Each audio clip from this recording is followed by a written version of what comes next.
বাবা, আজ আর ভাত নেই। মা, আমি কাজ করব, তুমি চিন্তা করো না। কিন্তু তুই এখনো ছোট, আমি পারবো মা।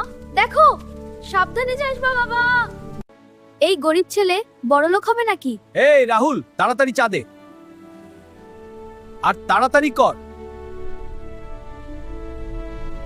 এত কষ্ট করিস কেন? একদিন সব বদলে দেব মা।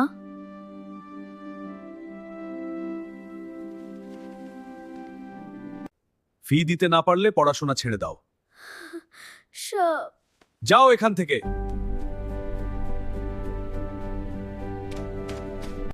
তুই পারবি রাহুল, হাল ছাড়িস না। কিন্তু স্যার, এটা খুব কঠিন।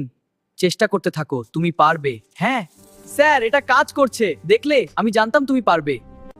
এটা কিভাবে সম্ভব? সকল শুধু হাসে।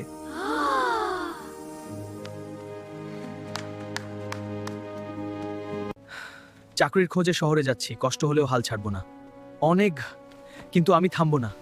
শহরে পৌঁছে গেছি, এবার সফল হব। আমার যাত্রা শেষ হয়নি। তোমার মধ্যে আগুন আছে। ধন্যবাদ স্যার, আমি দিনরাত পরিশ্রম করব। আমাকে আরো ভালো করতে হবে। সময় নেই, কাজ চালিয়ে যাই। ধীরে ধীরে টাকা জমিয়ে নিজের ছোট ব্যবসা শুরু করে।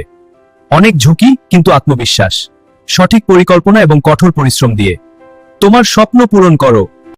দেখো আমার এই বড় বাড়ি আর গাড়ি, সব আমার পরিশ্রমের ফল। এটা আমার সাফল্যের প্রতীক। আমি এখন বড় উদ্যোক্তা। তোমরাও পারবে, চেষ্টা চালিয়ে যাও। তুই পেরেছিস বাবা। হ্যাঁ মা, আমি ফিরে এসেছি। আমি এত চিন্তা করেছি তোর জন্য। এখন সব ঠিক আছে মা। আমি গরিব ছিলাম, তাই তাদের কষ্ট বুঝি। আপনার মতো মানুষই সমাজ বদলাতে পারে। এই স্কুল আর চাকরির মাধ্যমে আমরা তাদের জীবন পাল্টাবো। হ্যাঁ, আমরা সবাই একসাথে কাজ করব। পরিশ্রম আর স্বপ্ন থাকলে গরিব থেকে বড়লোক হওয়া সম্ভব।